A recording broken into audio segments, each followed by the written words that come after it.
music administration company in Atlanta, serving the music community. Hi, everybody. I am Jimmy. I am a influencer, content creator. I do YouTube and all the other ones that you could possibly think of, TikTok, Instagram, I even do a little Pinterest. So. Yeah. I know. Hi, everybody. My name is Jason Reddick. I work for ASCAP, Director of Creative Services, and my dad.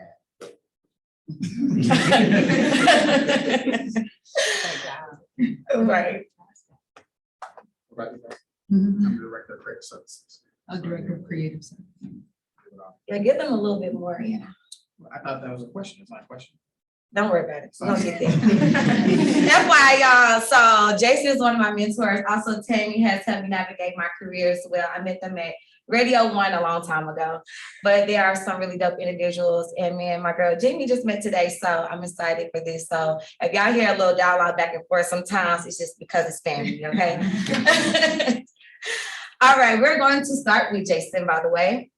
Anybody in here know what a PRO is? Anybody? Anybody?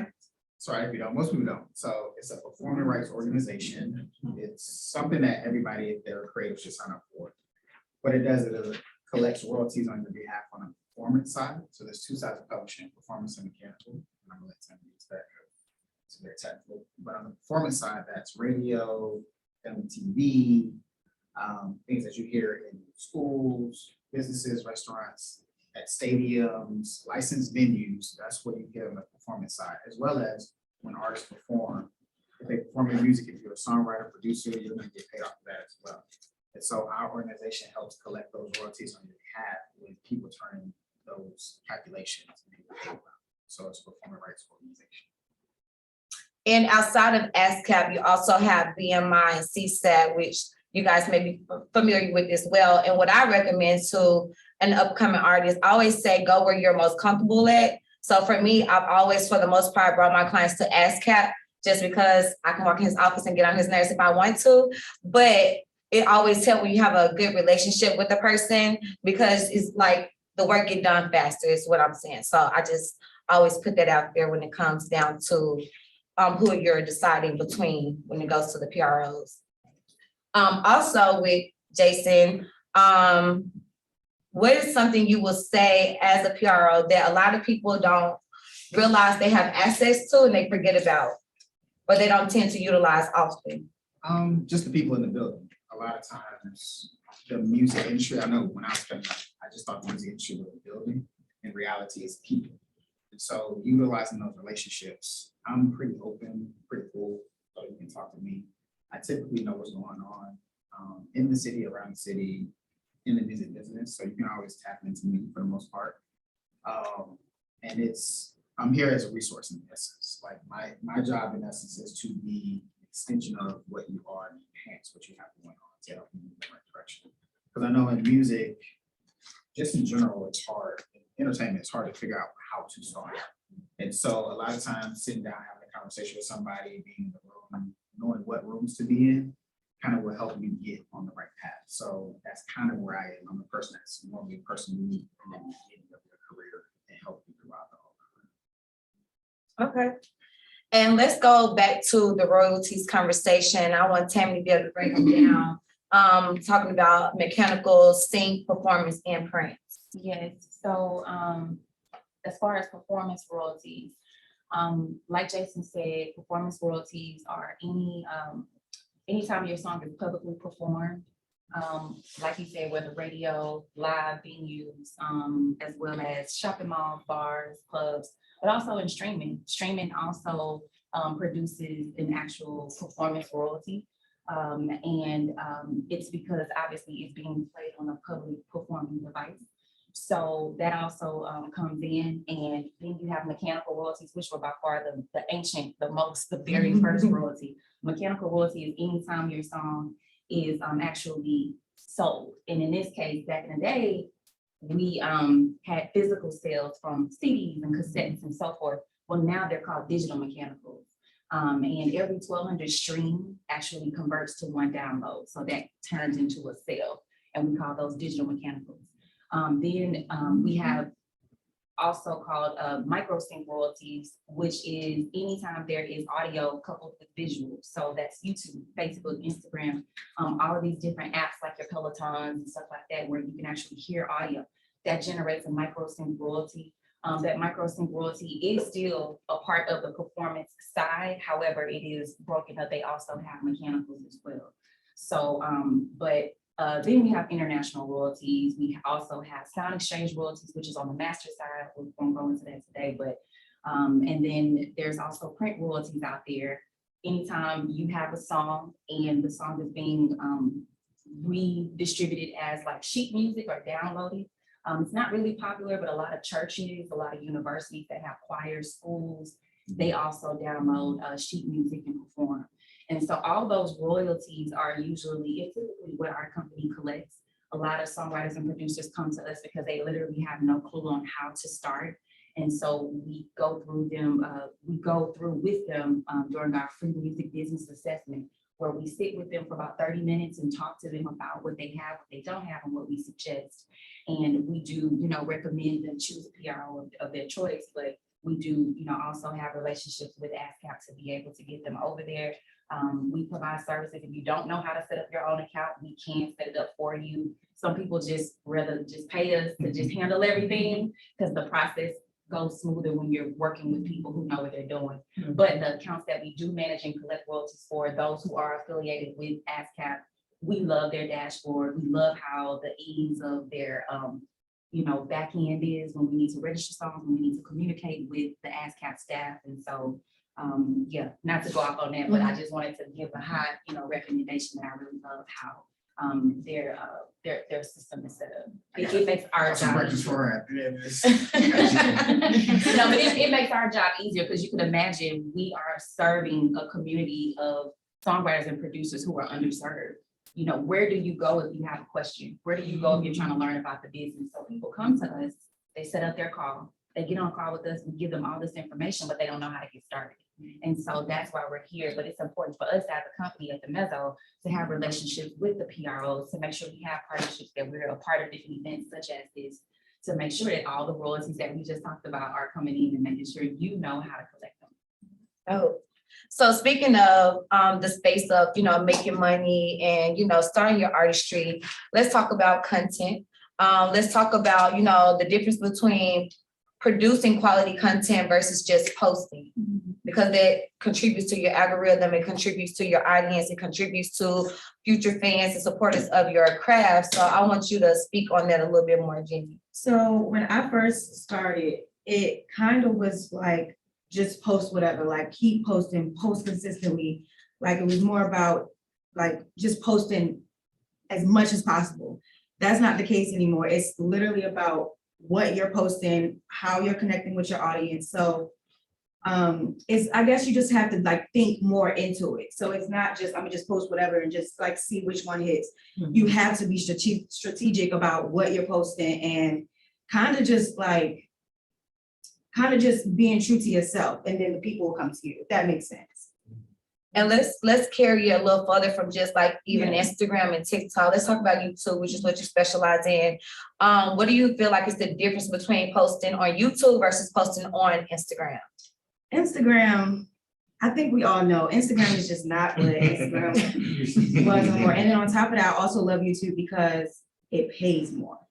So I mean, I feel like you also naturally grow on YouTube better as well. And then Instagram, you kind of get fans, whereas though with YouTube, you kind of get like an actual family, like a support system, like people that actually will follow you to the ends and buy whatever you're selling and everything like that. Whereas though Instagram, I feel like it's just more so, I want to see it pretty content, and that's really it.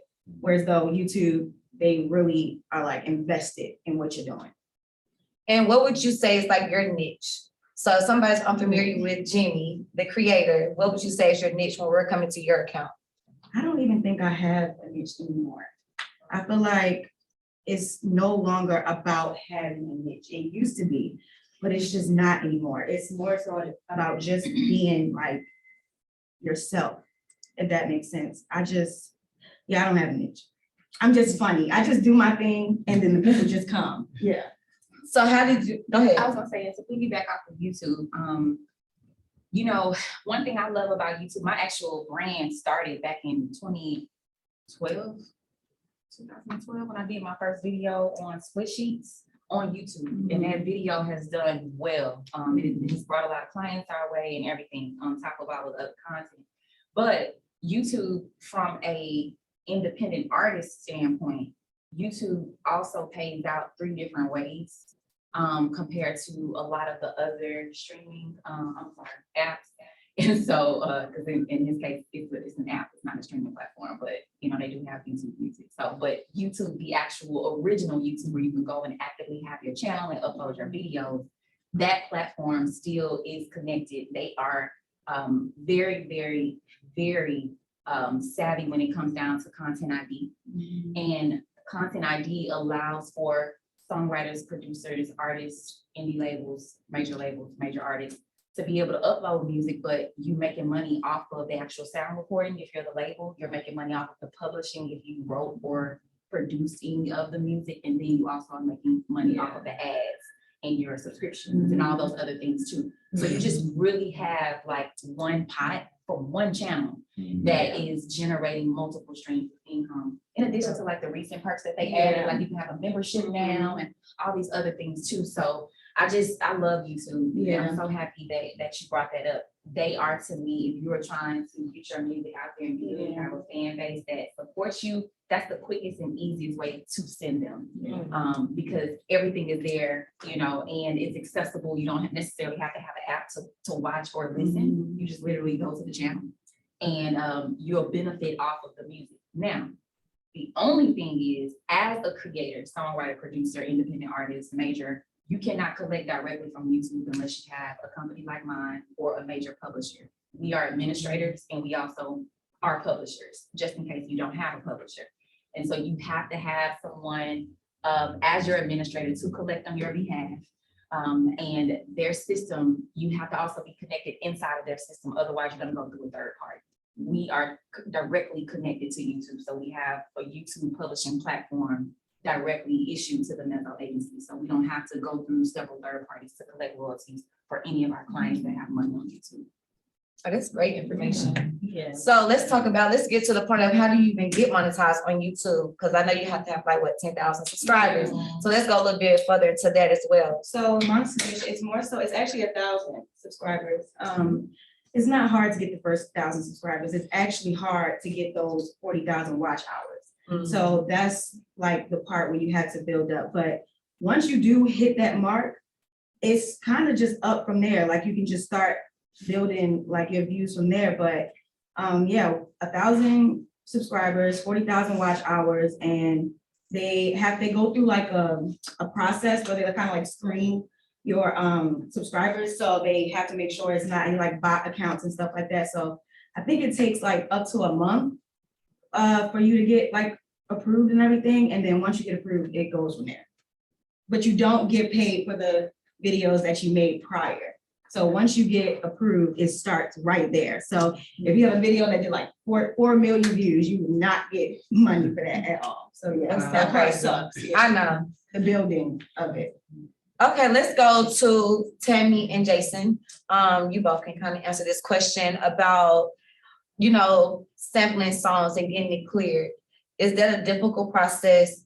Yes or no? Nope, Tim, take that one.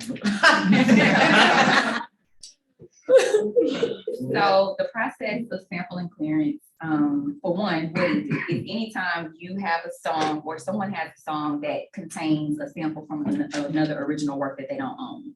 So if you plan on releasing a single and you know the producer that you're working with actually used a sample from another original song that he didn't produce as a part of the new work, that original work has to be cleared by the owners of the work. Okay, so that means 2 sides of the copyright. Are y'all familiar that there's 2 sides of a copyright per song? Okay, so you have the record label copyright, which is called the sound recording, and you also have the composition copyright, which is where publishing comes from. It's owned by the songwriter and the producer. So anytime there's an original work that has to be cleared, you have to contact the owners of that work. You have to contact the record label because they're the one that actually put out the original version that was on radio or whatever, so you can hear it. But then you have to contact the publishers and the songwriters and producers who actually composed the music and the lyrics. And so that process in itself, like right now I'm working on one for EYL, and the issue is that, you know, the song was released in the 60s or the 70s for the sample that we're trying to clear.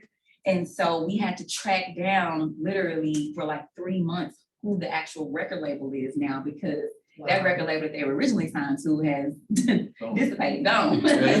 So when that usually happens, you kind of have to do a lot of research, which is, you know, what our company does. We research all of the owners of both copyrights, and then we reach out to them on our client's behalf to let them know, hey, we are, you know, this is our client. We are trying to get a sample cleared for the usage. This is how they are using it. This is when it will be released, or if it's already released, this is how many streams it has garnered. And we need to know what you are actually, for one, will you grant us the permission? Because you have to get permission. For two, how much are you going to charge us? And then what are the terms going to be? Is it going to be that we can use this only for digital streaming? We can't actually, you know, put this out on, you know, a major platform, a major network like television and things like that. So they will provide with us, we'll send them a request with how we want to use it, but ultimately we're really giving them a proposal, but it's there, they have the right to turn us down and say no, or to, you know, kind of make modifications to the terms that we're asking or proposing. And that process alone can take months. I've had some songs, we cleared an Entombed sample for Juicy Fruit, which is very popular. It was used by, you know, Puffy used it for Biggie's, what's the song? Juicy. Thinking too hard over here. But yeah, so we went through the process of actually clearing that original track again. And I'll be honest with you, it's been like 6 months, you know, that we've had to work to do the contacting, the negotiations with both sides, from the writers to the actual owners of the master. And so it's a bit of a process, but I will tell you this, it is the best way to make sure that you don't have to deal with any problems later on down the line from not ever getting it clear. So I just strongly suggest, if you desire to release music and you are working with a producer, or you are a producer, songwriter that is working with samples and clearances, please contact us if you don't know what you're doing. We don't want you to release the song and, you know, the song could blow up and then you're hitting a huge lawsuit. And I want to add to that, that's where PROs are important, because if songs are registered, which is where you actually go and put who contributed to the song, what percent they own, it makes their job easier because they can go into our database and see and contact. And that's where a lot of people run into problems, is that they just put music out, don't register it, nobody knows who owns it. It can just be sitting there, and then years down the road, somebody wants to sample it. Or a lot of people don't think about this, but in music, publishing is one of the few things that are actual tangible assets that pass down to your next generation. So you can actually pass down to your kids your publishing. But if it's not registered, if you haven't actually done the business side of it, then it's worthless. And so that's why it's very important to understand the business side of music, because there are so many things that can benefit generations that you didn't even realize if you're doing business right. Just like the original owners of the composition copyright, who are the songwriters and the producers. Once the sample gets cleared on both sides, they are going to be able to make more money off of the new version with the sample included. So, you know, working with the PRO is always, you know, important, in making sure you guys are affiliated. You know, please make sure if you're going to be doing it. Speaking of songwriters, are songwriters able to get paid without performing? Performing live? Yeah.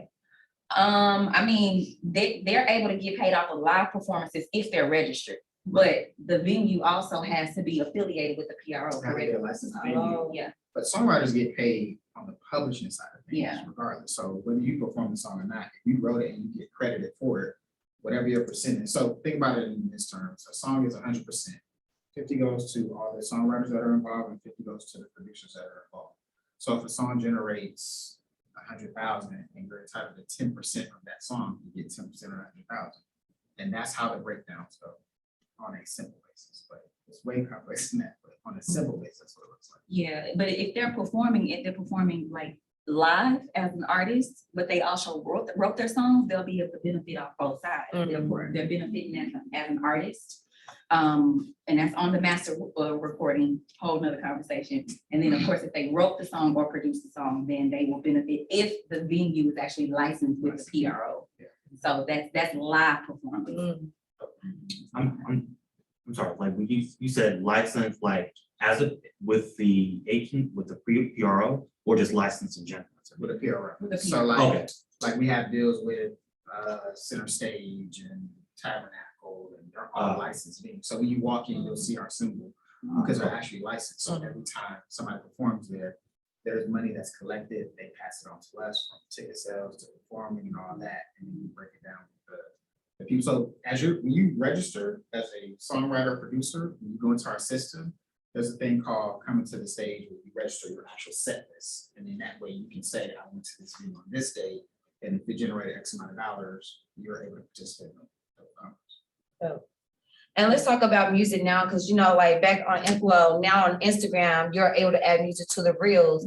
Is that a way for the songwriters and producers to get paid? Yes, that's what we were talking about earlier when audio is coupled with visual, that's a micro sync royalty. Instagram, which is now owned by Meta. We also have a partnership with Meta as well. Meta has renegotiated all their contracts with a lot of the record labels and publishing companies to be able to have those songs added. Remember back in the day, maybe about 3 or 4 years ago, like there was no way, and then people would upload a song while they're performing or while they're just, they could be doing anything, they could be doing their hair and the song was playing in the background, but then Instagram or Facebook would take it down because they didn't have the license to be able to pay a royalty out for it. And so they didn't want to be hit with the copyright infringement. So that's why you would have people in their comments, I do not own the rights to this song. Trying to make it clear. Like, look, I'm just doing my hair and the song was playing in the background. I'm not trying to like promote the song as if it's mine. But like I said, with the renegotiation of all the licensing, now you see an influx of songs in the platform now because of the fact that they've renegotiated the deal. So it's really helpful because obviously, the content creators have been able to make money off of it as well. So does that work for TikTok as well with sounds? Same thing, like TikTok, but when TikTok first came out, the record labels and the publishing companies didn't even want to do real licenses with them because they just didn't know how long it was gonna last. So there was only a 2-year temporary license that they were issued, and they would have to renegotiate the license every year. Once TikTok exploded and also became, obviously a commodity at this point that everybody just have to have, then the contract got renegotiated and the licenses were actually extended. Because at first we couldn't even collect from TikTok. It was just like people would come to us and be like, I have 4 million views, shares on TikTok for my song. And it was just like, well, we don't really have a system. They haven't even created a royalty payout system yet because they were doing blanket license fees. And so they would actually pay the PROs just one blanket license fee to be able to have the music I think added to the platform, but then they still had to negotiate with the labels and pay a licensing fee on that side as well for the master. So, it was just really confusing at the forefront. But now everything is moving properly. Like I said, we collect from TikTok directly now, both on the mechanical and performance side. So, so happy that we're not at that old place. a lot of songwriters and producers were mad. There was nothing I could do, and I was just like, look, I can't save the world. Oh yeah, it was a lot of those stories. I mean, some people have started their careers off of just something. That's what launched it. right. Well, speaking of going viral, Jason, this next question will be for you. Knowing that like now people can upload songs to TikTok or even Instagram and they go viral and now they're popping, they have accumulated all these different fans. At that point, do you feel like it's necessary for them to sign to a major label, or do you think they should still ride their indie train for a little while? Oh, that just depends on the artist and what you have, because I don't think I got an opportunity to work on distro for a while. And I don't think everybody understands how many people you need involved, how much work goes into being independent. Like I think a lot of artists do music as a hobby and they don't look at it as an actual job. Like literally 9 to 5, the same way you have to get up and clock in somewhere, it's the same thing as an artist. You need to get up and say, okay, on Mondays, I'm only doing reels. On Tuesdays, I'm doing TikTok. On Wednesdays, I'm doing this content. I'm going to this event. I'm performing and perfecting my craft and shows. There's a lot of work that goes into that. And so whether you sign to a major or indie, you need to be ready to do any of that anyway. Because when you go to a major, if only works if you're working. Same thing on the indie. If you're not working, it doesn't matter. So it just depends on where you are in your career and what you're looking for. There are a lot of people that are running the indie train now because it's the thing to do and they market themselves that way. But then there's a lot of people that are signing majors and no superstars. So it depends on where you are in your career and what you want to do. Because I sit down with a lot of artists and I ask them, what do you want to do? And they just be like, well, I want to be Drake.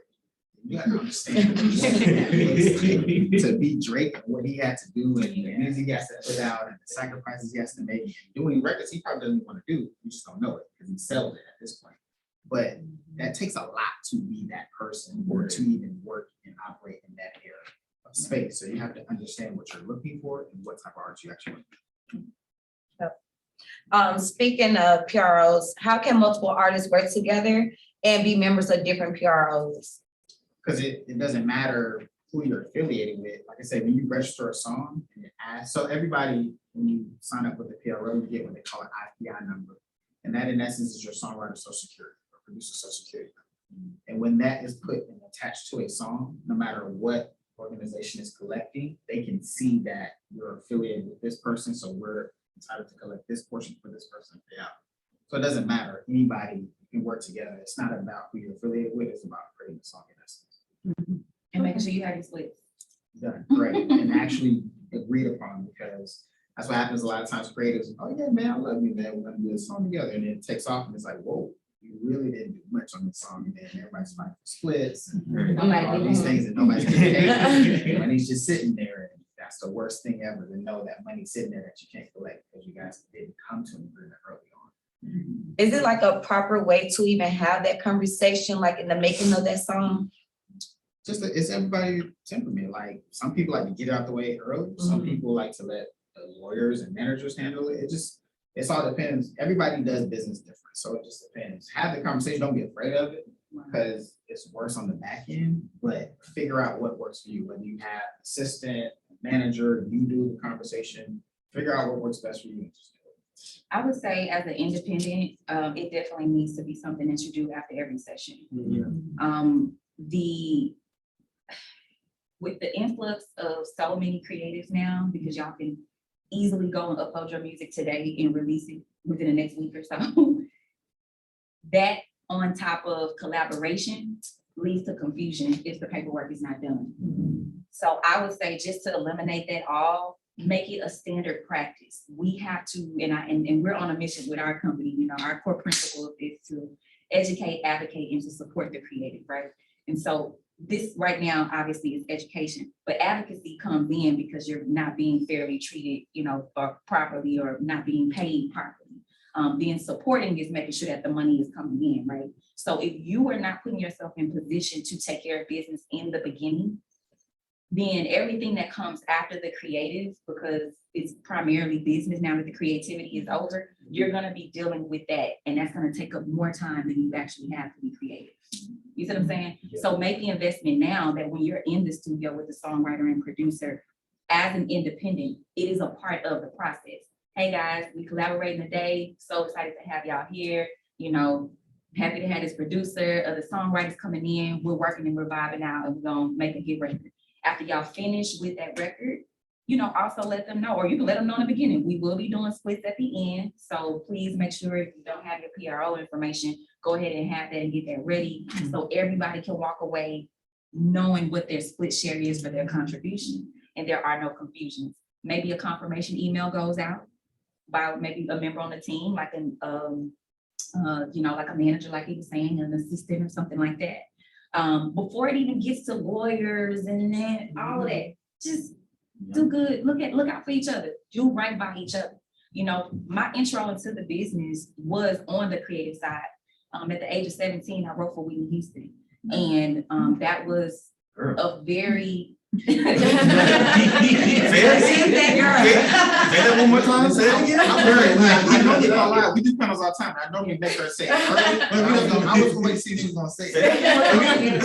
So I was an independent artist and signed with the indie label, and I wrote a song that was on my project, but it ultimately landed on Whitney Houston's album. She had a song called, the song was called What You Looking At, but she had an album called Just Whitney, and it was the first single off that album. So that was my introduction into the business. But here's the thing, when we were there, I was working with the producer and I knew that it was just 50-50 on each side, you know, because it was just he and I collaborating on my entire album, you know, but imagine if I had not had those splits documented. Imagine if I didn't have my copyright for the song. When the indie label actually repackaged and sold the song to Whitney after I left them, had I not had my copyright, had I not had my splits, I would not be eating off that money to this day. You see what I'm saying? Sure. So I am like the easiest example of what it could look like if you take care of business first, after the song is done, compared to other, you know, horror stories that I end up getting. You know, people come to me like, man, this is what happened. I sold a song and, you know, they didn't even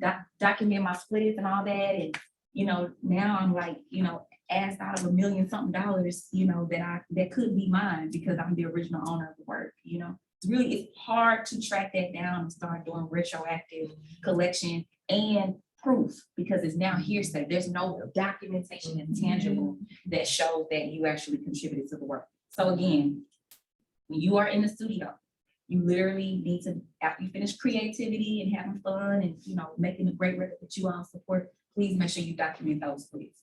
If you need a split sheet, you can always go to the Mezzo Agency on Instagram and just DM us split sheet in 2 different words, or I think you put it together as well, we have it in there, but it'll auto send you a split sheet. Can you spell that, the Mezzo? Yeah, the Mezzo Agency, THEMEZZO Agency. And go to the direct message and just message split sheet. And then it'll ask you for your email address and it'll auto send you a split sheet so you can have that. And some people don't like using paper, but some people have a binder that they keep all their work in. They may have it in their backpack or whatever.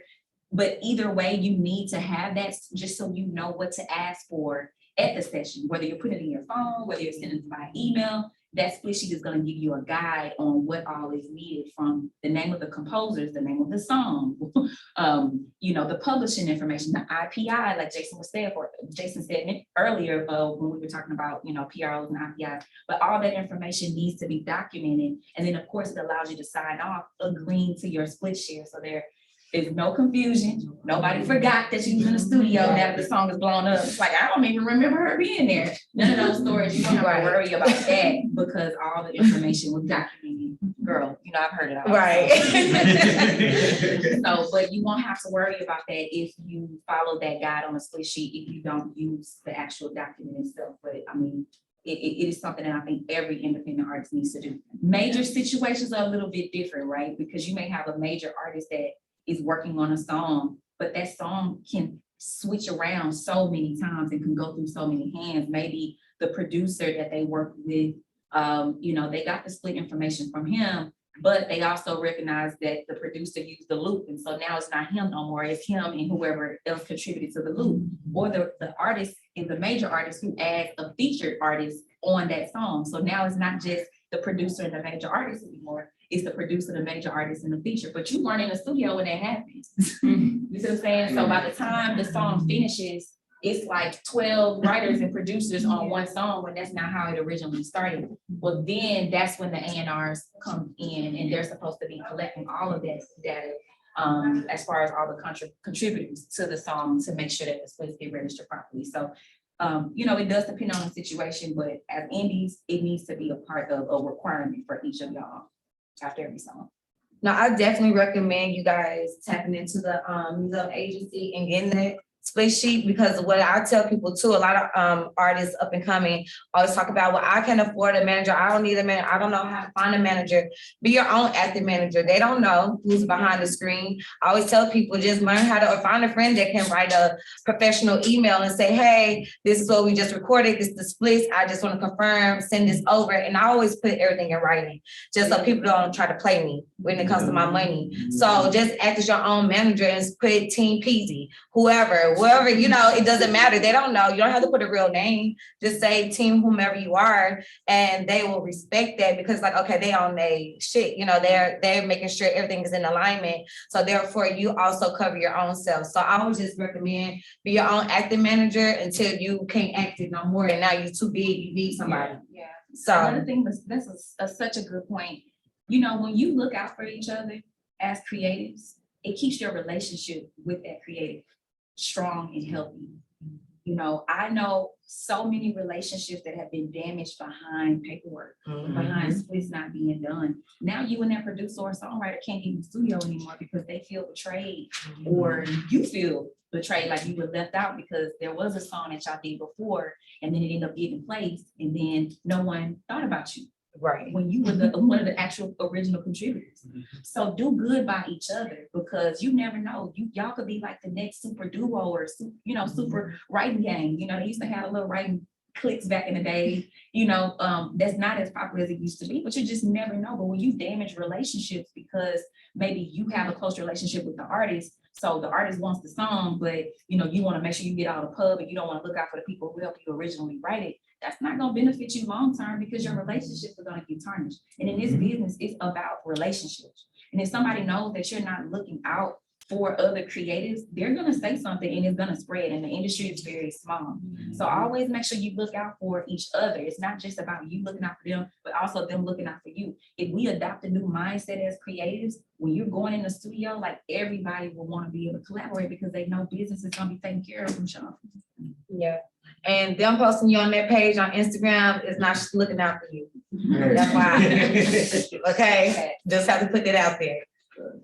So let's take it back to the creator influencer space. Do you feel like someone can be successful in that space without showcasing their personality? No, not at all. I mean, there are people that just like it's a job for them, so they're giving out information, so they're not really showing who they are. So some people it works, that works for some people, but I feel like the only way for you to grow like naturally is to showcase your personality. And on top of that, I feel like the best part that I loved about it is that when I show my personality, they connect with me. So when I start my business and like I want to sell something, they locked in, they going for it because they know me. So I mean, you can be a person that's just giving out information. It works, but I think personality is the more organic way to do it. So how would you say you build that trust with your audience and to make them feel like they're not getting scammed and things of that nature? Because we're in the world of scammers. Yeah. So how can you network without getting scammed, and how do you build this trust within your audience to make them feel like I can trust her product? Honestly, I'm still navigating that. I don't know. I feel like because I have a business now, I think people, they trust me because I kind of give my stories. I tell story times. So I feel like they look at me like, okay, she is telling me her business. She's giving me her background. She is telling me that she done been scammed before. So it kind of works in my favor because they're like, well, she been scammed. She ain't gonna scam me. Right. So I guess it kind of just works with the personality again. Kind of like that. Okay. Yeah. That's great. That's because I don't think you don't know. Yeah. Yeah. No, no. We know so many people that's been successful that got scammed. Yeah. And we Yeah. know people that are successful scammers that we didn't know that scammers. So, I'm glad you said that because you know, like, don't be afraid. Like it just happens. It's a part of the Literally. business. Like just do your thing. If you're doing it right, it'll come back. But Yeah. don't know. And you build your reputation as well. So once the people start seeing that you have like regular customers or people that are coming to you, they're like, okay, we can trust that. Okay, we get it now. Yeah. And they've been around for so long. Like I've had people that have been following me for like 4 or 5 years. So they feel like I'm their big sister. So yeah, they trust me. I hope so anyway.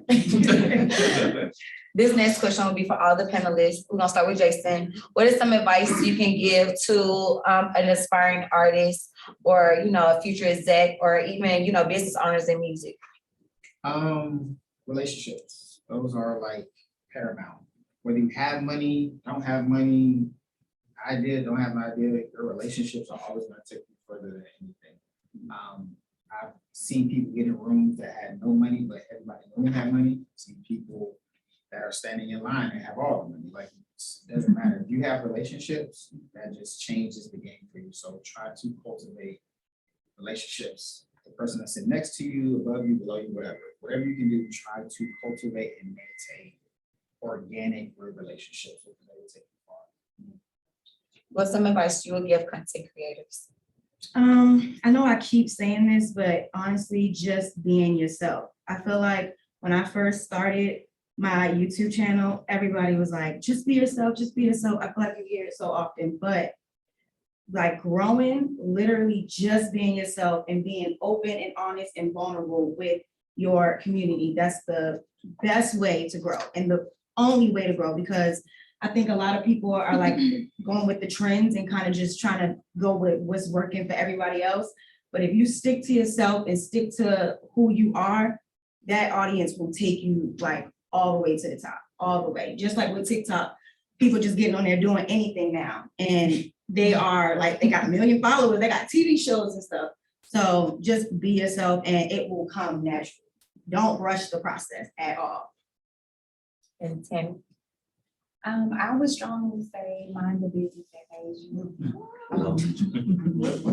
That's kind of like my life motto. I'm very serious when it comes down to, you know, my career, the goals that I have set for me and my family. And also, you know, I've already like created my plan for what this is like my second life. So I've already created my plan for what my third life will be once I retire from this. I've already retired from songwriting. And I'm gonna be retiring from this after, you know, after 20 years. I put myself at a 20-year mark. And then I'll be going into my next phase of whatever, you know, whatever that is, you know, God willing. So when you take yourself serious, the business that you're going to be involved in is also gonna be looked at the same, right? So don't willy-nilly around this. If this is what you really want to do, you need to educate yourself. You need to make sure that if there's certain things that you don't understand, reach out for help, find people who provide the services like we do, and actually invest the time and show up to an appointment. You know, build relationships, show up to events, make sure that your business is taken care of, making sure that you're punctual and on time, and, you know, and that you show up when required, but take it serious. That is how you mind that business, right? That is how it can ultimately end up being lucrative for you to where it pays you. If this young lady had not been so aggressive and consistent and personable and all these things that make her who she is, she wouldn't be getting paid off of doing what she does. Same with Jason. As accomplished as he is, had he not taken it serious and really put the energy into it, he would not be able to have a lucrative career. That is what minding that business means, is taking it serious and really not letting up, you know. In addition to that, be open-minded when you do start building relationships with people who may have already had experience in the areas that you desire to get in, or they may know what you don't know. Be open to receiving that information, even if it's constructive criticism. Don't take anything personal in this business. Because guess what? Like, I'm giving you conversation and critical dialogue about what I think you can improve on, but after you leave, I'm not probably even gonna remember who you are. And that's not a diss, that's just saying when you're dealing with someone who, with people who are, you know, always speaking and helping, that we're just trying to give you that help. That's it. And then it's gonna be the next person that's coming to us trying to get that help. We're not gonna necessarily like be personally trying to attack you. That's not what mentors and leaders and executives and those you're getting information for. We're here to mentor you. We're not gonna yes ma'am you, you know, yes man you rather. So just mind the business that pays you, and I promise if you take it serious and be diligent about it, you know, you will definitely be successful and go far. Give it up for our panelists. Y'all, before we get to the open floor questions, I want y'all to let them know how they can reach you on socials or business, whatever you want to give out. You're not gonna be my spokeswoman today? You can follow me on all platforms, Jason Reddick, my last name, REDDICK. Slow it down. So my first name, Jason, regular spelling, not that, you know, JASON, Reddick, RE2Ds, so DDICK_. That's my platform. Mine is Jimmy P. It's JIMIP_. That's on everything, YouTube, Instagram, all of that.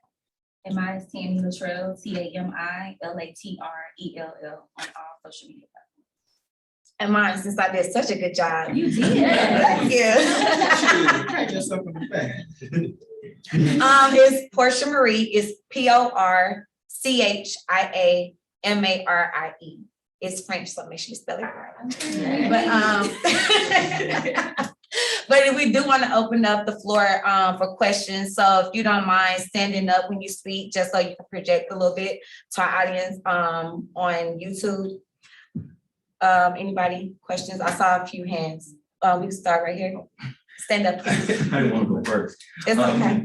Okay, you said introduce ourselves? Yeah. Okay, hi, I'm William James. I'm an educator here in Atlanta, trying to get into the industry to provide like public relations services and whatnot. So my question to you, what are y'all's opinions on like the state of PR these days? Like, for example, I've seen countless celebrities or artists, like they'll say certain things and then things go haywire. And my biggest question is like, okay, like one, who is there nobody around you that's saying you shouldn't do this? Like who's in the room with you? How did this get green lighted? Stuff like that. So you're talking about public relations, like publicity, correct? Yeah, well, basically all aspects, like whether they're doing interviews, like recorded videos, commenting on social media, like all of it.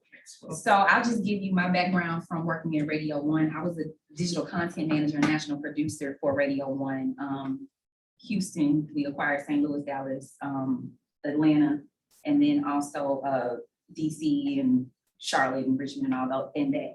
And what we did was we worked with a lot of the celebrities as well as the online and on-air personalities to make sure that they were coached on what they actually needed to say or talk about during that segment. A lot of times you will have celebrities that do come in with their own publicist team that have kind of already prepped us on what the radio station on-air personalities are supposed to ask. That keeps the control and that keeps the dialogue being straight to the point, you know, coming in, talking about that movie or the new album release or whatever. And it makes it easier for the on-air personality also to do their job because they kind of already know what is there. But of course, you don't want to make it personable. So they may ask a few things. But when an artist, songwriter, indie artist, however, whoever is in the room, celebrity, actress, whatever, comedian, if they don't have a publicist and they have not given the on-air personalities or the person in these case podcast hosts, because everything is about a podcast now, if they don't have, you know, and they're not prepped on what to ask, it's kind of fair game on both sides. It's fair game about what the interviewer is asking, and it's also fair game on what the celebrity may or may not say. They could say something insulting. They could say something that could go viral, could be really educational and informative. Like you really have to prepare, which is why we say prep, you know, send in those interview questions. Maybe the interviewer needs to send the questions to the celebrity so they know, hey, this is what we're gonna ask on the show. That way they're already like prepared to answer and have already thought it out. That way it's not something that is, you know, could be damaging to their career, in which a publicity manager or a publicist would be, you know, needed to help with, you know, that type of cleanup, which I think is what it's called, crisis management, you know. I mean, usually that's when they really making their money, is right, to clean up something. It depends on what type. I went to school for PR, which man, that's crazy. But it depends on what type of publicist and PR person you want to be. There's people that garner the news and generate it. There's crisis management people that come on the back end and clean up stuff. Yeah. But you can't in this business, especially today with the access. You can't really like. When these artists get online, they start doing wild stuff. It probably isn't anybody because they literally just turn on their phone, and it could be a manager coming in the next hour, but somehow they got on the phone for the manager got there. So there's no way to really stop that, but to have good people around that can help generate and tell the story is very important. So PR is always going to be around. Now it comes in different forms, and you see it morph into different things, whether it's outreach to bloggers, to podcasts, to playlisting, it just depends. But there's different forms of it, so it's always going to be around. It just doesn't, I think it always gets the same like amazing, like, oh, I'm a manager, I own a label. Like a lot of publicists don't always run around and they get the same respect, but it's necessary regardless, especially as you build a career or you want to maintain it.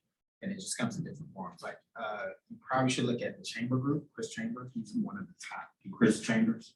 Chamber. I don't think it has an S on it. But he's one of the top ones from Nicki, Future, everybody. Like he's one of the best to ever do it. He's best at New York. But looking at somebody like him, Austin Batch is good friend. He does amazing. Austin Thatch, you said? Thatch, THAC. Like people like that. So it's always gonna be around, but who actually can get it done? Their communication and everything too, like seeing those, how they work, but it's always for sure. I need a PR person. I saw that somebody else had their hand raised. Yeah. I'm Queen, I'm Rebel. and together we are Highness. Hey. We're a rap duo, we sing, we dance. And basically, I kind of actually had two questions, so I'm just gonna put them out there and just let y'all answer them, but I feel like they're kind of quick questions. But I basically wanted to know, where do engineers fit into split sheets? And, you know, this person who just did the recording, and like, do they now own the master, or do we still own the master? That's a good question. That is a real good question. And then my other question also was, because you were saying how like just putting out content isn't really gonna help you grow, that it's like you have to put out content, but you also have to put out quality content and like content that pertains to your crowd. So I It's our also biggest wanted to argument. know, yeah, what kind of idea, or like, you know what I What's mean? the Like, balance of that? Like, because Yeah. they're like consistency, but then and it's like showing your quality, personality, quality. but also having something that people are gonna like and want to engage with. Yeah. Because it's not just like. She don't wanna work on a More post for a week, and I'm like, dude, just post Okay. it, let's move to the next. Got you. You wanna go first with the engineer, or? So as far as engineers, here's the thing. I love an engineer. If you ever seen any of my posts back in the day, I always shout out engineers. Especially when I was a creative and I was in the studios every day. I hated having horrible engineers. But if you have great engineers who can actually take your song to the next level, because they are an intricate part of the process. Once the song has been done and all parts have been laid, the engineer makes it sound good. The engineer is gonna add all these different effects. The next thing you know, you got, the whole panoramic sound going on, and then they're doing EQs and adding all these different effects. And these days, it's so many different changes with technology that really can take a song to the next level. And God knows, auto-tune has just like taken over. But the key thing is having an engineer who knows what they're doing, that works quick, and can also make your song sound well to where it's ready to go into mastering, right? So an engineer has the ability now. It wasn't like this before, unless they were actually given publishing. But the songwriters and producers can always give engineers a percentage of the publishing. It just has to be something that's cleared off top. Because like I said, you don't know what's gonna happen when that song leaves that room.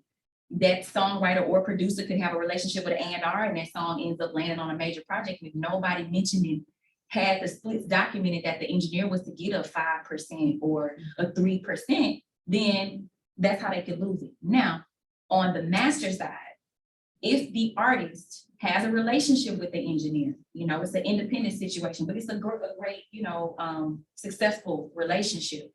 The artist can also grant an engineer to get Sound Exchange royalties.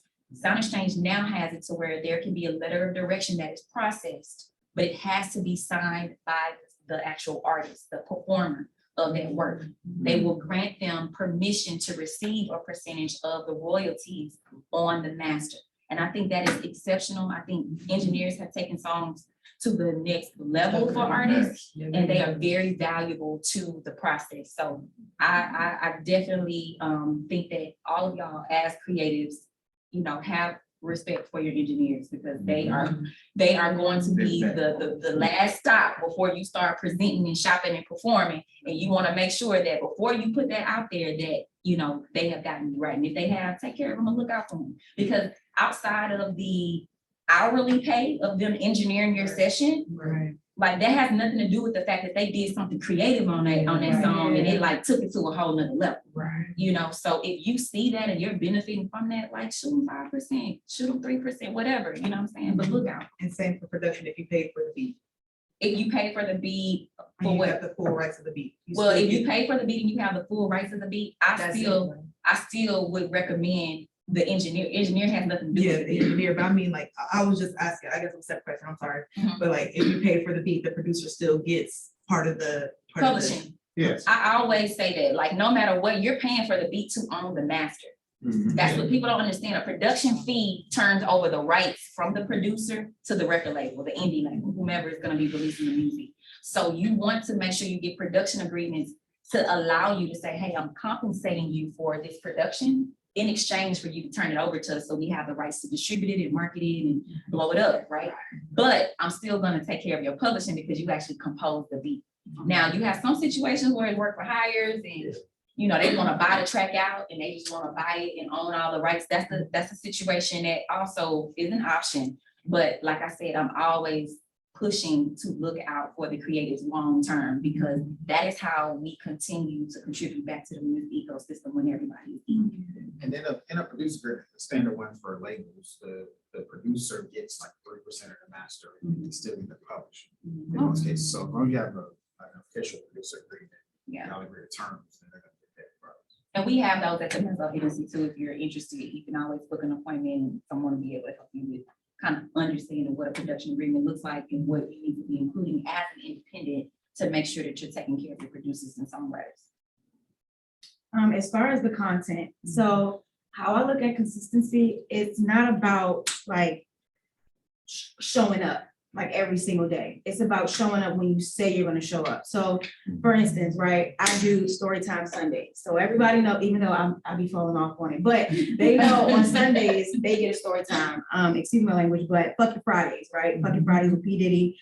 He shows up every Friday, ready to go with his like, you know, alcohol, whatever. So saying when you're gonna show up and then do it.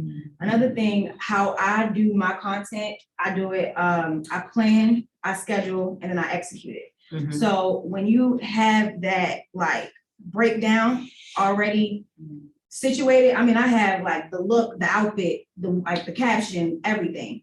So I have that already pre-planned. And it's a lot to say, but you can, if you do it for a week and you tell your followers and your people when you're gonna post something and you post it, it's better, like all around. So don't think about it as like posting all the time. Just make sure when you say you're gonna show up, you show up, and planning it and everything like that. It just makes the content better. Like when you go to shoot the content, you're not like, oh, my hair don't look right here, or this is messed up. Like you already got everything down to a T. So when it's time to post, you're not thinking like, oh, what if this isn't right? Like you got it. It's already done. It's already executed. Oh, go ahead. My questions are pretty quick as well. But mine was, how do you check if a venue is registered to a PRO?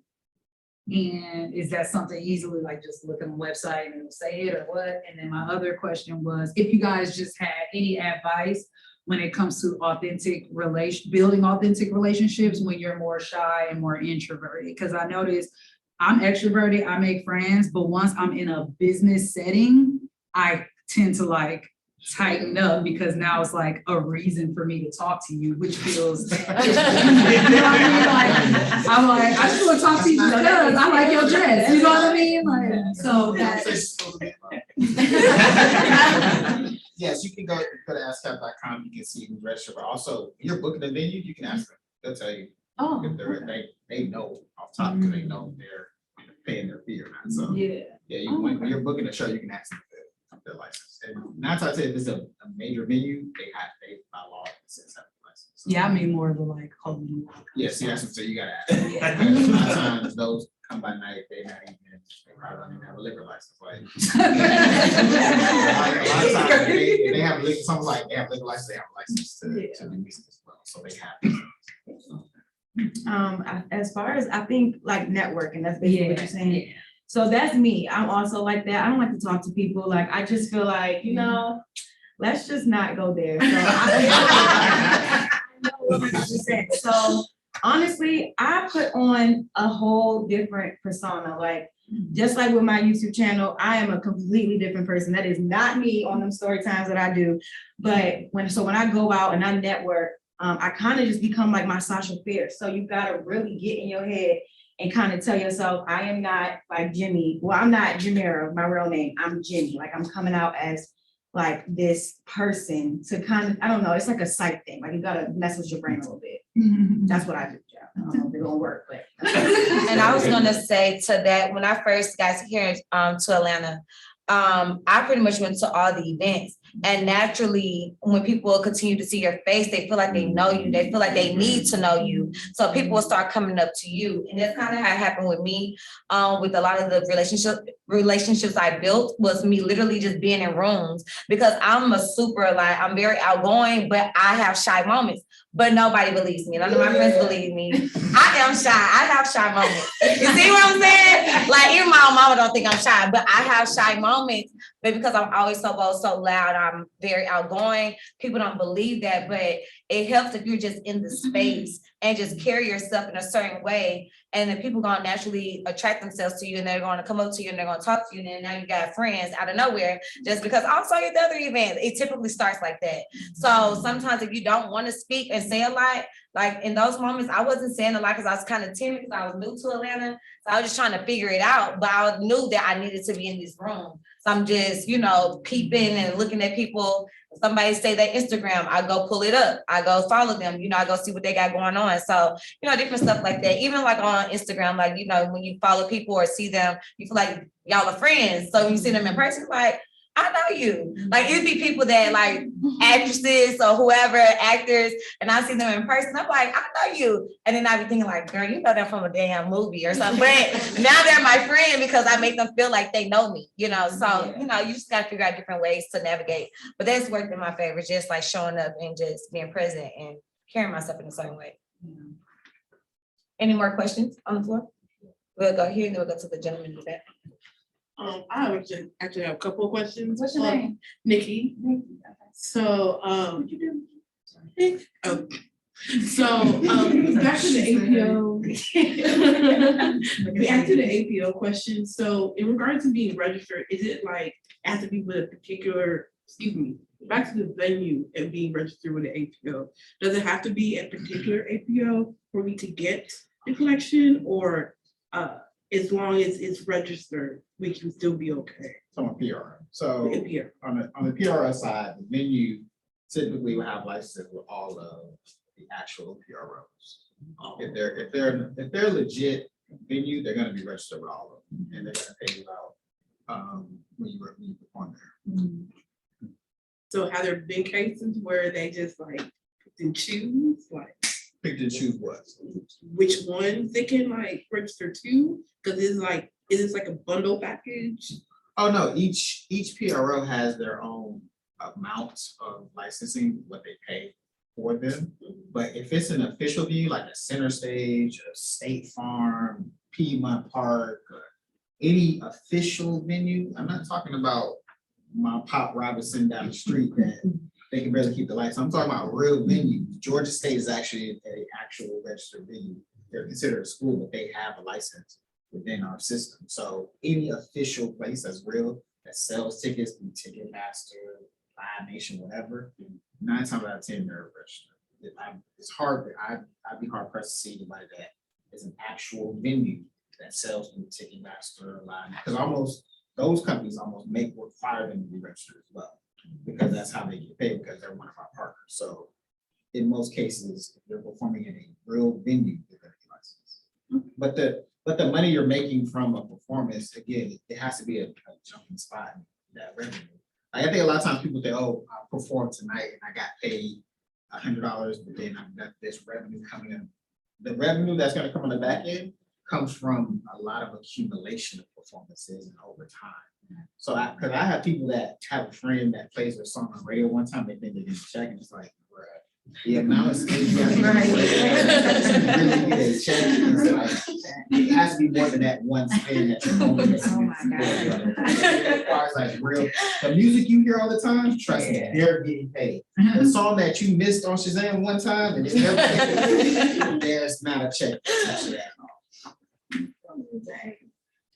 And then I remember you mentioned about sampling. So in terms of like getting permission from all the songwriters and all the producers, have there been a time where maybe there's like 2 producers like, I have beef with this artist, so I'm not giving you this sample, so you can't go nowhere? I wouldn't have say that situation has happened, but I've had producers. I had like one of my clients, they wanted to use the Keith Sweat sample, and Keith Sweat's team said absolutely no, because they didn't like the actual way it sounded. They didn't like the new song. They were just like, nah, we don't want our stuff on that. And I couldn't say nothing. All I could was go back to my client and say, I'm sorry, this license was denied. Follow up with that question. So if it was like a few versus like maybe like majority are saying yes, okay, we can go ahead with this. No, it has to be clear by all parties. If you own a piece of work, I don't care if you own 2% of it, 10, if you're still a part owner of that, and it hasn't been, the production that was sold to clear, it has to be clear to everybody. Because somebody could then, they call it a dispute, and if you come up with a dispute, it stops the money. And on the sample side, on TV, film and all that, if your stuff isn't right, they're not gonna take it, because imagine a movie come out, you know, this big trailer, and then all of a sudden somebody has a problem. The movie industry is not stopping nobody. Right. So that's why when they don't even really deal with samples on the movie side. Like if you have a sample or something, they're not even gonna seek it most times, because they don't want to deal with that. Because there's the amount of money that gets lost on a production of a show that's about to come on TV, and they paid all these spots, and then all of a sudden somebody, hey, I don't want that to come out. Oh, that's it. So they don't even take them on that side, because they know, like, because of those things, people start beefing and they don't want to sign off. So they won't even clear ahead of time. And then ultimately, you just have to remember, you're not just dealing with songwriters and producers, but you're dealing with their copyrights. That's what they own. That's their intellectual property. You see what I'm saying? So if it's not clear, I don't care if it was 5 people on the phone, you know, it don't even necessarily just have to be a songwriter producer, but if it's 5 people that compose that song, you still have to get it clear by all 5 of them. And you're gonna have to pay, because clearance fees, you know, is a part of that clearance. In addition to if the song was released on a major label and you're trying to actually use the audio sample in your new song, you gotta get that clear with the label as well on a label copyright side. So it's a bit of a process, like I said, but you know, you gotta keep in mind that this is someone else's original work, right?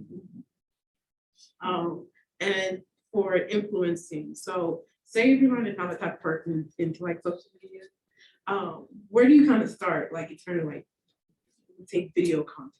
Like I would say right now, probably TikTok, like the actual platform is. no, but like for TikTok, like in terms of like content, like do you do story times or like as an artist?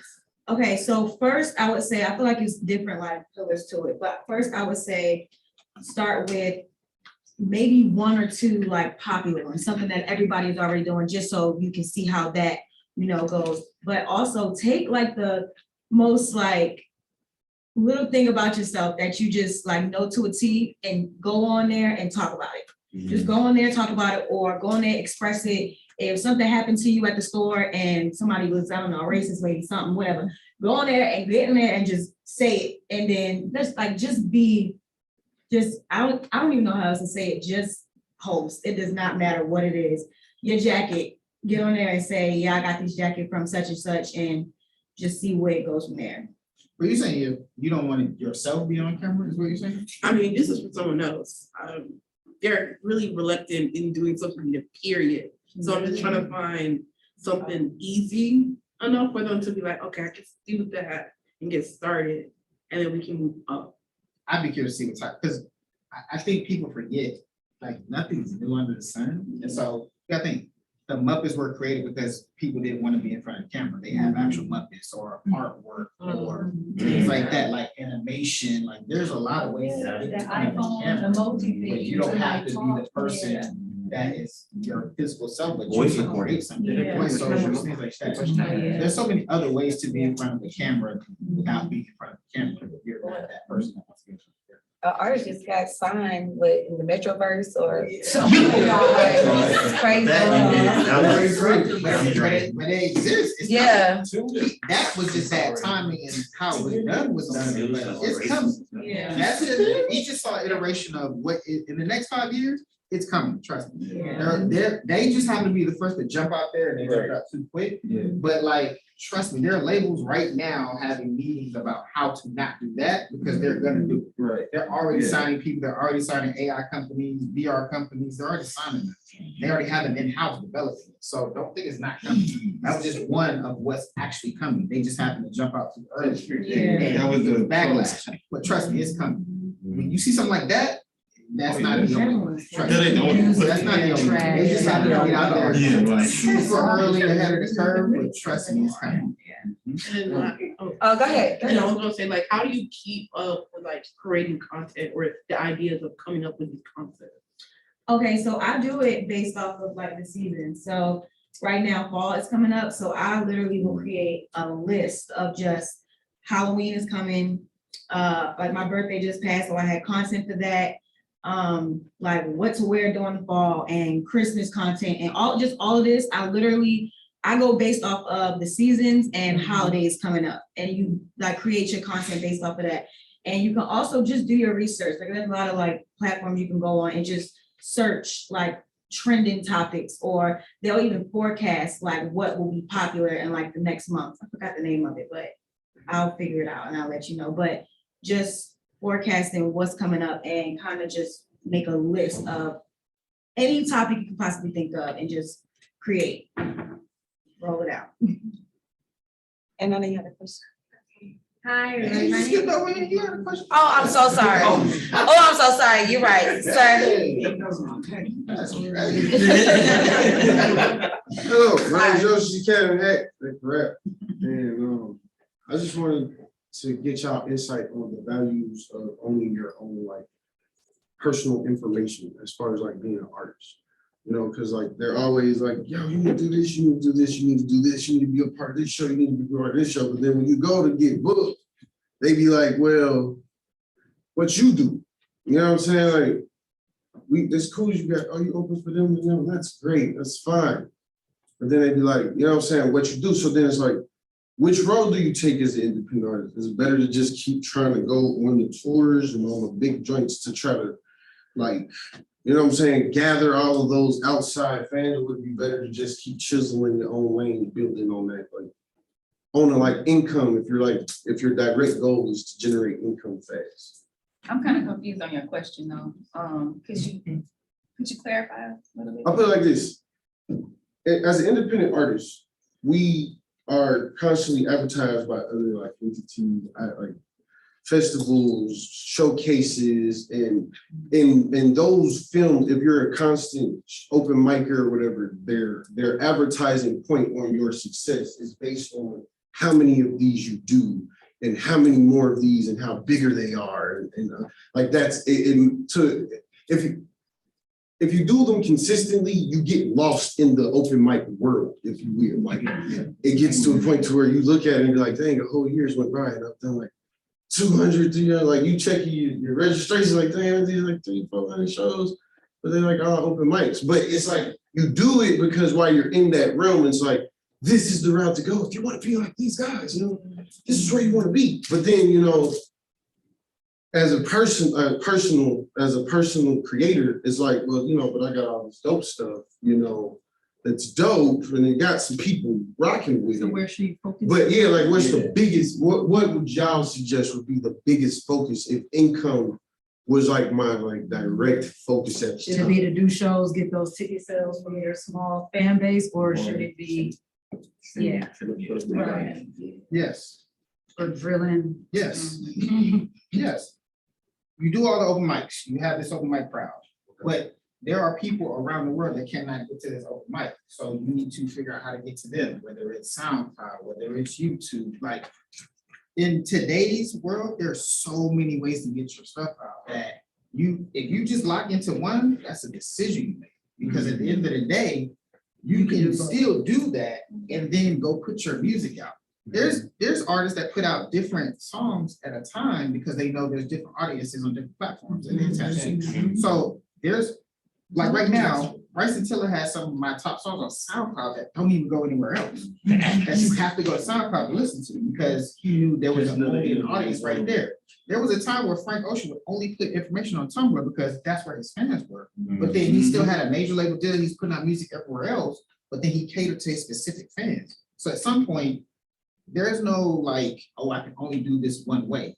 In today's age, you can do it multiple ways and you can do it all of it. Once you lock in, clearly you have the open mic sound locked in. You don't know that. So now that you do that, you add the next layer to it. And now you get the rest of the dope stuff that you said is out. Figure out what the next platform is to put that out. still do open mics, now put this next stuff on the platform. She just told you on YouTube, once you get it up and running, there's a lot of money there. Same thing, it's 3 buckets. So if you're able to do that from your house and still do open mic, why not? It's a marketing mix, Yep. right? It's a marketing mix of different things to help promote and market your brand. And so if you're looking for ways to, you know, capitalize in different areas, if you're known for, you know, doing open mics a lot, make sure that at those open mics, you're capitalizing off of that. Are y'all getting email addresses from everybody, or Instagrams, or having people subscribe to your channel, or having them follow you? You know what I'm saying? How are you maximizing and capitalizing off of all of these open mics? You may not be monetary, right? They may not necessarily be paying you for an open mic, but when you leave out of there, you got 15 more followers than you had the last time, or you got 15 more people who have subscribed or downloaded your music that's already up, because like Jason said, you put it up in certain areas. So you have to think from a standpoint of, dang, I'm doing all these open mics. What in it? How do you say that? What's in it for me? So if you're doing open mics and you're kind of like, dang, I've just been doing this trail, how can you maximize the open mic experience? Are you selling t-shirts? Are you selling merch? Are you, you know, really networking and building relationships and kind of building your own culture, your own village of followers, you know what I'm saying, who are gonna subscribe to you? And then, you know, like you said, do everything else. It's all a part of it. Right, because if you have 200 open mics, you should have at least 50 videos. That's 50 pieces of content. Oh yeah, the content being recorded too. That's literally 50 pieces of content right there. Yeah. 200, you should have at least 50 pieces of content that you put up. I did this open mic, follow me as I go through the open mic circuit. Like, there's so many stories you can tell with that will pay you on different platforms when you're putting it out and people will subscribe to. TikTok will eat it up. For sure. You should Oh just my gosh, blog you your bet. I will. journey on TikTok. They would love it. My last question is, as far as with like major features, would y'all suggest it would be better to, I guess, work on the total buzz of the record before acquiring the major feature?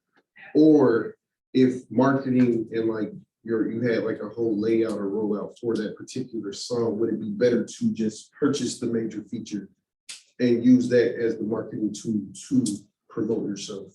From a person that works with artists and branding, I would stay away from it. You only get a major feature from a major artist if you have a relationship with that person and they're actually going to market it. And promote it.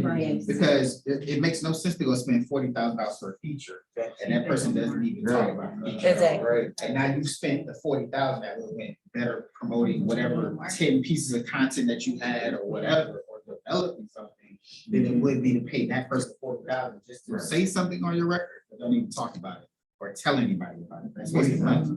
So Right. unless you organically have that person, you know they're gonna rock out and actually promote it and show up for the video and actually talk about it and give you something that's gonna go viral. Like at this point now, the features that Future doing are viral. But at the same time, you're paying for him and he's gonna be in this video, he's gonna talk about it, he's gonna promote it. But if you're the one of the ones that just pay for it, he didn't come to the video or talk about it or gave you a verse that was worth it, he's wasting money. Right. 1 second, let me go to her. Oh, you're an order, you got it. Hi, my name is Ryan. I'm a freshman at Georgia State, and I'm originally from Houston. So this is really like my really. Oh yeah, I think my mom said they're like she knows you. I don't know, but Why you trying to date you, guys? this is like my 5th week here, so like I'm still trying to fill it Welcome to out. the Yeah.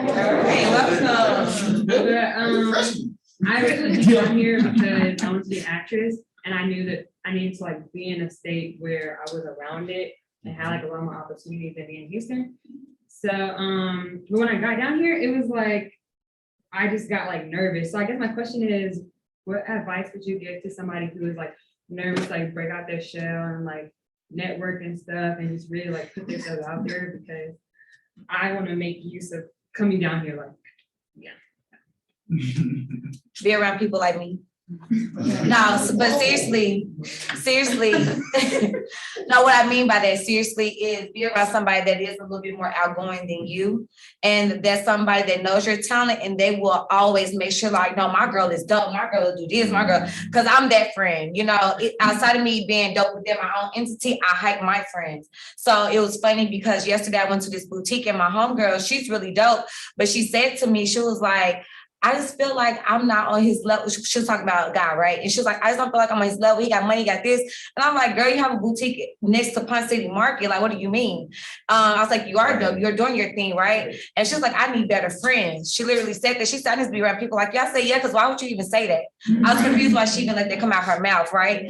So it comes down to your circle because if you're around other people that truly support you and truly understand your talent, that's enough by itself. And then eventually you'll tap into your personality, you'll tap into yourself and you start realizing like, I am that girl. Like I'm so, you know, I do this, I do that. So it's gonna come from being around the right people. So I think you just need to kind of pay attention to that and see like, you know, even if it's somebody like, hey, you go to this event with me or whatever, or you see an event they're doing, whatever it might be, like just find different ways to like navigate or see people that you like on Instagram or you see on campus and be like, okay, I would like to be her friend, you know, just have casual conversation and go out with them.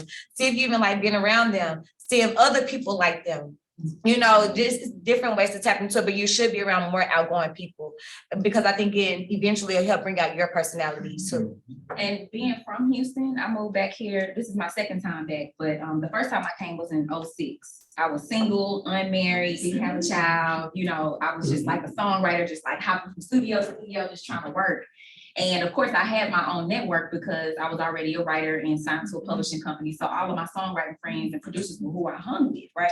But when I came back in 2013, the industry had completely changed because we went through the, you know, the change of all of the labels merging and publishing companies closing and labels closing and all that between like 2007, 2008. Market crash too. The market crash. So the whole economy was different. Studios were not lit like they used to be. I mean, it was just really, really different for me.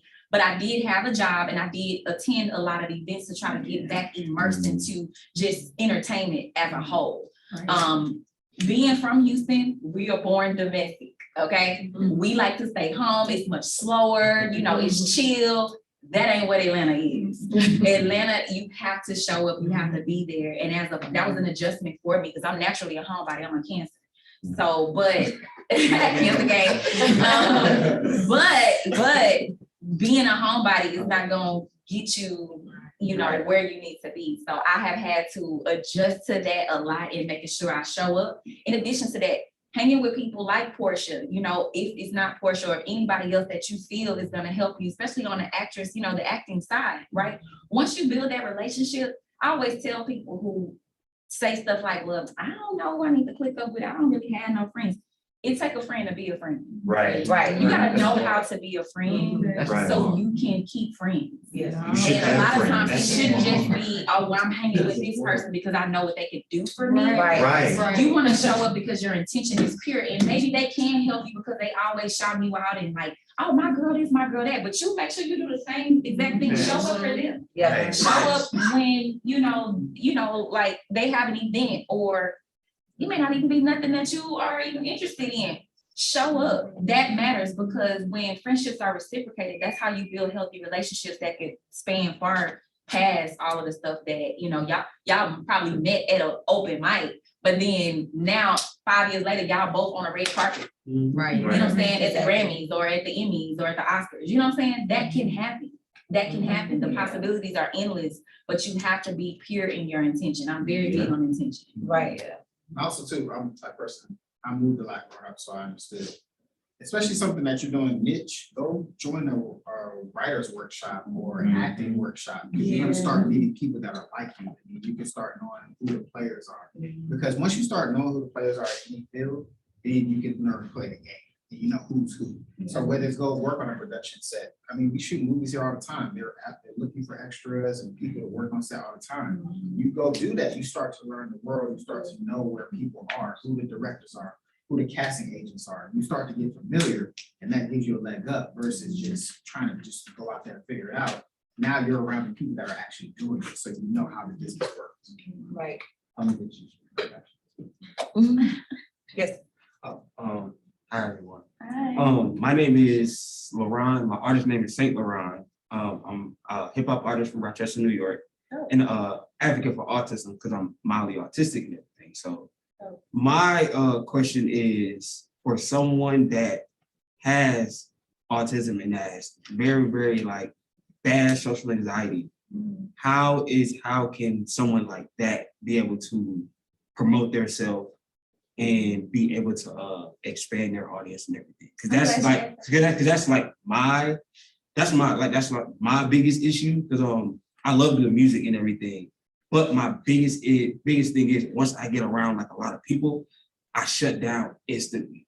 And I try to I stay in my shell until I feel like I'm completely comfortable enough to like start talking, but it'll have to be somebody will have to talk to me first in order for me to get that part out. So yeah, that's like my biggest issue for me trying because I'm trying to be an independent artist and everything. So You are. Yeah, thank you. So what advice do you have for someone that's going through that situation?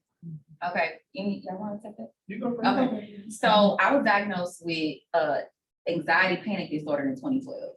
Okay, so I have super high anxiety. A lot of people think that I'm just kind of standoffish, but it's really because I pick up on energies really. So it makes me uncomfortable depending on the type of energy that I'm feeling. So I have to be very, very cautious and cognizant of it because it will shut me down, and that's not good for business, right? So that part of me has to be. I have certain tools. I have a healing therapist that I go to. They do all of the chakra healing for me. She also does very good spiritual, insightful therapy. I don't really know how to say it because you just have to be online where she just don't. Right. But anyway, she has helped me to kind of see things from that perspective as to why I'm feeling the way I feel. Because at first I didn't know what it was. But I'm a hard worker. I literally work more than I relax. Working is actually a part of my core because I come from a family of entrepreneurs. So when you have someone who processes information and data and working all day, this doesn't slow down for me a lot of times. Right. So I had to start meditating. I meditate every morning, 6 a.m. I do not miss it. If I miss it, I'm having most likely a bad day. So I'm very, very intentional about my time, where I go, who I'm around. And once I get into events and I know that I'm going to be around a lot of people, that's the time you need to implement those tools. So if you know you're going to be going to an event that's going to have a lot of people around, maybe you stand at a distance, we social distancing. That has helped me tremendously because everybody is like kind of like, hey girl, how you doing? That helps when you deal with anxiety, when you have, like you said, a bit of autism that kind of, makes it uncomfortable for you to be vulnerable, and there's nothing wrong with that. Just know how to prepare yourself for those environments and also take care of yourself. You ultimately have to do more self-care than the average person. So get with the therapist, get you some tools, whether you're into metaphysics or not, but I know it has definitely helped me. And also a good CBD, if you don't smoke weed, that'll also help you too. Because some people don't smoke weed, but you may just use CBD because it does because I can say so use what's out there. Use what's out there to help you, because ultimately, if you don't believe in yourself and put yourself out there, there's nothing you can do. Nobody else is gonna be able to have access to you to even see. Right. Yes, without hilarious. Thank you for sharing that. Yeah, that's good. That's the thing. I'm a marketer. I think you should always lean into that. It's not a flaw. Since you have a whole group of people, especially if you're speaking for a group of people out there that can't speak for themselves, you're their voice. So I would lean into that. And be open about it. Because I do put it me being autistic and my kids, because my kids are autistic as well. So I do promote it in my songs and everything. So the thing that I'm different, my biggest difficult thing is like me actually going to like talk to people in person. Yeah, in person, because it's like once I do, because I like me, my brother, we all do music as well. And when they have certain events, like right when I'm getting ready to get into that mode, like something, I'll get into my head like, yeah, I'll instantly get overwhelmed. I'll just like make an excuse to not go. And then when they come back and like show me how like the project that they did, I get upset with myself. I'm like, dang, I could have like, why did I go?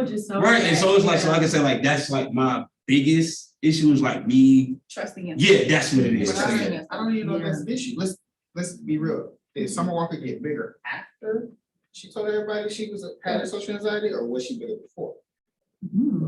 Because it did, no, she's bigger now. That makes sense. I see where you're going. I see where you're going. I see where you're going. Because she became I see where you're relatable. going. People understood, so she didn't have a meet and greet. Nobody was mad about it. Like everybody understood because she opened it up. And she leaned into it. And so, and you gotta think, Summer didn't do a lot of stuff initially. She just put out amazing music and had content. Right. You didn't see her everywhere. She just, that was never her. And then once they explained why you didn't see her everywhere, she went and took off even further.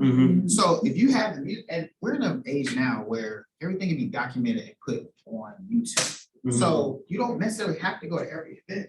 If you're showing a day in the life of how you are overcoming these things and functioning as a regular person in a sense, there's people gonna tune into that. People are gonna see that. You don't also have to touch everybody. The fastest way to get somebody is through the media anyway. Right. You can't go to every event. The way to really grow your brand is through the media.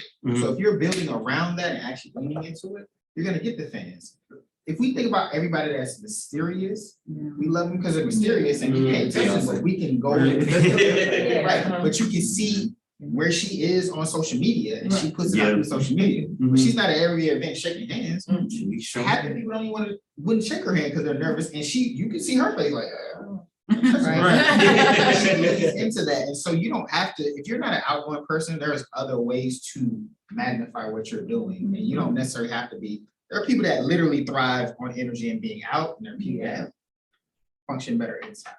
So lean into that. Also, because I got diagnosed in 8th grade with anxiety gang, you gotta embrace it. I'm so Right, serious. it's the way you, right, it's like,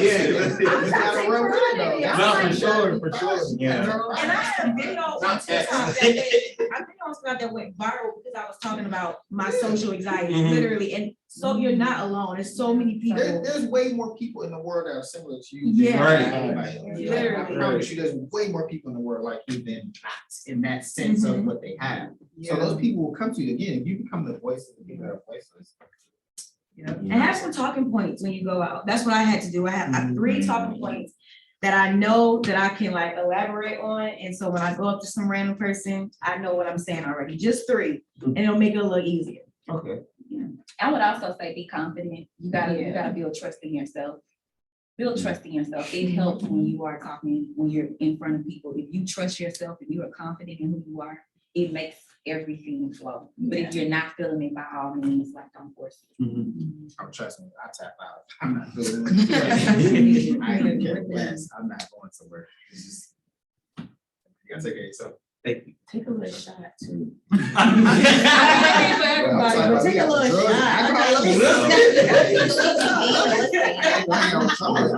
Right. Wrap it up, done. People home. All right, so, any more questions? We could do like Just one quick. 2, 3 more questions, okay? 2, 3. I'm trying to help y'all out. This is 1, 2, and then 1 more. Okay, cool. Hey, how you doing? My name is Imani. What's up? I just have a quick question about the management or the executive side. How can you break into the industry when everybody wants you to have experience? Even internships are asking for at least 2 years experience, but Yeah. you try to get an internship. Yeah, it is. Internships are really. Just asking on the management or the executive side. But we have internships if you still in school. Okay. So, Okay. So between me and you. Last I was gonna say, Yeah. I mean, at the end of the day, I promise you. Just cap. First off, you ain't gonna have no 2 years experience for no internship. That's Right. Yeah, First off, that's Literally. and in honesty, an internship is to figure it out. This is where you learn how to figure out and get shit done. Exactly. So, and then, because if that thing you make it a real thing. Yeah. Just don't go too far, but like, for real. And then, if you want to be a manager or an exec, you gotta start at a the wrong level. Because if there's an artist out there that you believe in and they have nothing going on, if they say they need an experienced manager, then they're not the one. But at the end of the day, there are people out there that don't know what to do. And if you have the tools to help them get to the next level, that's your experience right there. And at some point, there are a lot of people that are looking for managers. They just don't know it. Sometimes they don't even know they need one. But if you're coming in and you're helping guide people, I mean, my phone, everybody's like, man, I just want to sit down with you and talk. I'm like, I don't know if I got time for all that, but there are people that need that, or they have a gift that they don't know how to get out there. As a manager, that's kind of your thing to figure out how to get that person out in front of everybody to expose their gift in a sense. So if you're able to connect with those people and find them, there are people out there that are looking for managers and executives. And it's not even about the experience, because at the end of the day, I've seen people that have experience on paper that can't get into a room. And I've seen people that can get into a room that don't even know how they even got into the room. But they're in the room. Right. So it's all about who you are, what you can get done. And those type of jobs, managers, executives, all about getting it done. So if you can get it done, I really don't care about your experience, and most people won't care. Because if you're getting something done at a high level, if you're putting on a show, nobody's gonna come back after the show and be like, did you have your 2 years experience? Nobody, when you're getting it done, nobody cares about what your level of experience is and all that. Like, that's good on paper, but in reality, if you're just getting it done, don't worry about the experience, just go get shit done and figure it out. Second question. Okay, so one of the things, No, I gotta be one question now. I know, it's just one. Okay. So a lot of so a lot of times, you know, you be trying, I'll try to like reach out to certain people and whatnot, like I'll email the email that they provide or their account or whatever, but it's like I'm trying to battle, okay, do I just send like 5 different emails? Because I know they're probably getting near like, but it's like, I'm trying to get in touch when there are no other avenues, like, What I'm saying, what's the purpose? just like, give us an example. Oh, okay, so again, going back to my earlier question, trying to help their client or whatever make better decisions, whether they're doing interviews, social media engagement. I'm like, hey, I see your boy doing this. I'm like, what's going on? Y'all have a plan? Like, do y'all need somebody? Like, yeah, like, so. I wouldn't say that. So I wouldn't say that. Like, think about it. You have your hair a certain way, and I see, hey man, you can do your hair this way. Are you really gonna take that and run with it? Or are you gonna be like, tell me what I do about that? So you're better off finding somebody that actually needs a plan or needs something and building with them. Because in this business, outside of relationships, results are the second most important thing. So if you have something that actually shows the results of what you're saying works, because we get so many people, Tammy tell you, she used to get people all the time come and say, oh, you should do social media this way. And then you go to their account and there's nothing there. You're like, oh, well, how do you even know this really works? Like, if you never put this plan to test, you can show me that there's results behind this. How do you actually know it works? Or are you trying to leverage what I've already built to test your theory to see if it actually works? Versus coming in and saying, hey, I've done X, Y, and Z. This actually works. And in most cases, if you're doing something that works, people start seeking you out. Right. I would also say, just like he was saying about relationships and results, also value. How do you bring value to them? Right. That's what you need to be spelling out, you know, showing certain things in that email that you notice that you know you can bring value to without critically judging them, right? Because they don't know you. So it's like, who's this random person? But explaining who you are and how you can bring value to them and your years of experience, or maybe a case study or so of what you've done for others. I think that will also, you know, have someone who's the reader, they'll be a little bit more open-minded to hear you out than to just cold email them and start like criticizing like that. Oh, it don't be like that, but I hear you. Yeah, but either way, just it's all about your approach. Yeah. So your approach needs to be, how are you going to provide value to them? Right. I like the idea of the case study. That was, when you said that, that was helpful. Not yours was helpful too. No. I didn't want you to think I didn't appreciate your take either. Okay, one more question from somebody we didn't hear from. Anybody? Well, okay, so we do have an announcement for those who have a VIP wristband. I'm in trouble. Oh. No, for those who have a VIP wristband, you're going to exit right and meet us, the panelists, for the social brunch. And everyone else, we want to say thank you for coming out. I hope you enjoyed yourself and I hope you learned something today. Thank you.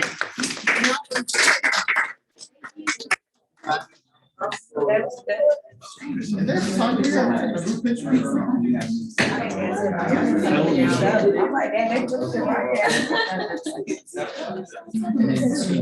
I think this is my first